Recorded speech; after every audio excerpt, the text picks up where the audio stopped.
Imam Al-Haddad mengatakan, "Wathabir alaihi." Biasakan kamu dalam berzikir pagi dan petang dalam setiap keadaan dengan lisan ataupun dengan hati. Katanya, "Fa innaka in lazamtahu bitawajjuhin." Kalau kamu melazimkan diri dalam berzikir, tapi zikirnya bukan sembarang zikir. Tidak berzikir sambil tengok filem contohnya. Subhanallah, subhanallah, matanya tengok film. Tak kena. Bitawajjuh, yakni berzikir dalam keadaan bertawajjuh. Yakni bertawajjuh maksudnya fokus, khusyuk. Kata Al-Habib Umar mengatakan, fa anta la tadhkurullaha ta'ala wa anta sakinul atraf.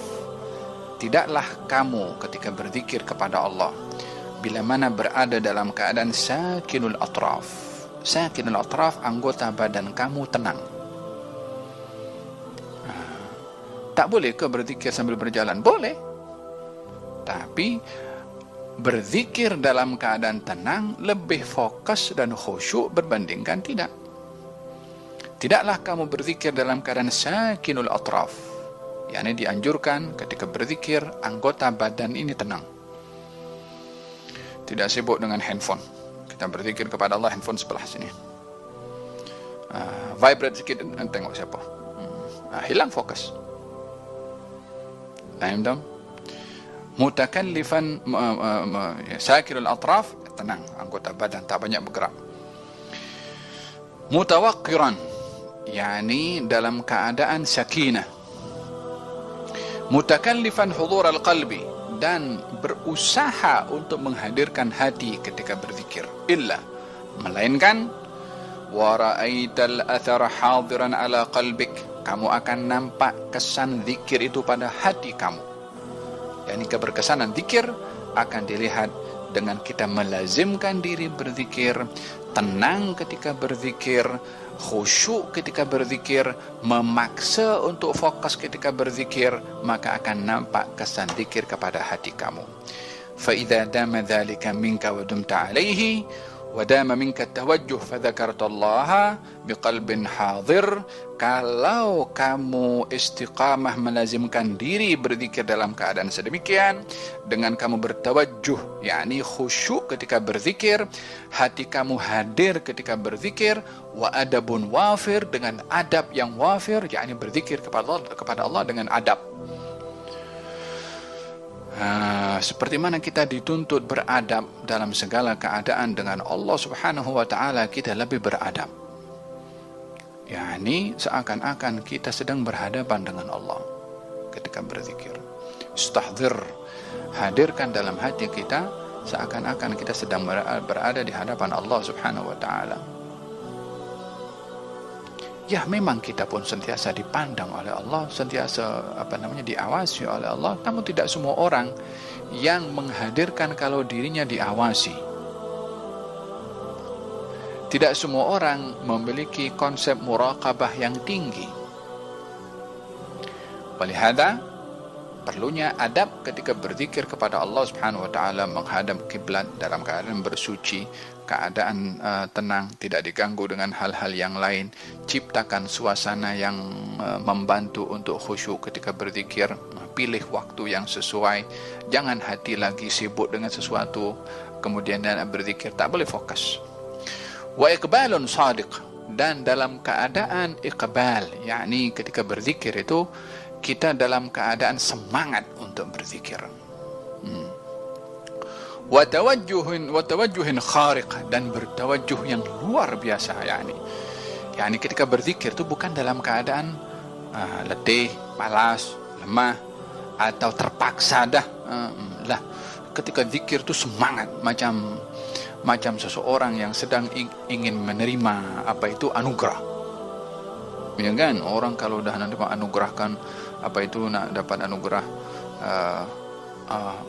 award ke hadiah ke apa semua, supaya dia tunggu tak sabar bila nak dapat hadiah tu.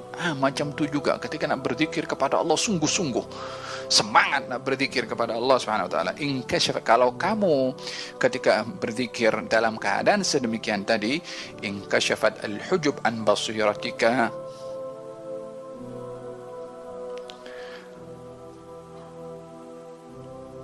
Ah.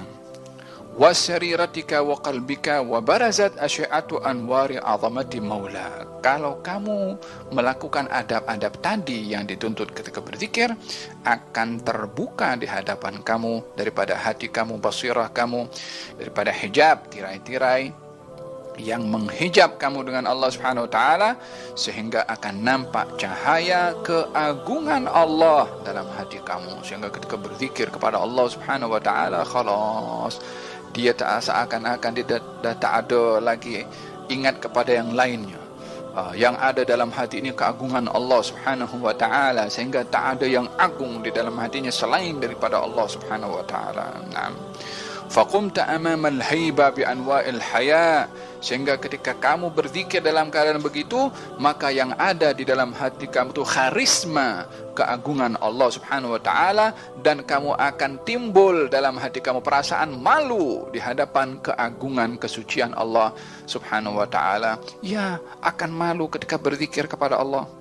Macam mana malu zikir kepada Allah? Ya, dia yang bagi nikmat, kita tidak tunaikan hak syukur nikmat.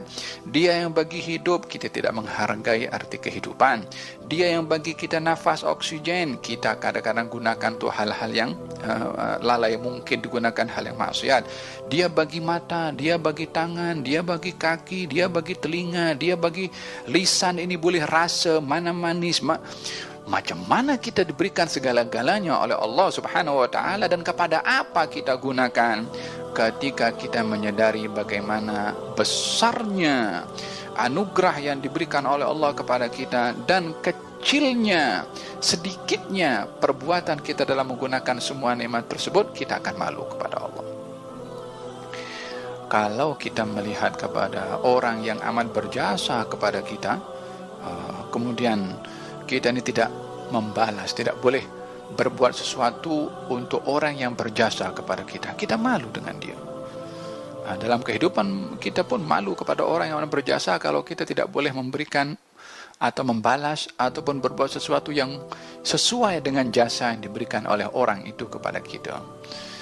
Maka kita pun akan malu. Demikian juga ketika kita berzikir kepada Allah dan agung dalam hati kita ini kebesaran, keagungan, karisma Allah Subhanahu wa taala, maka yang akan ada dalam hati kita adalah rasa malu karena kita tidak menunaikan sebenarnya hak Allah Subhanahu wa taala dalam pengabdian kita kepada Allah. Nah,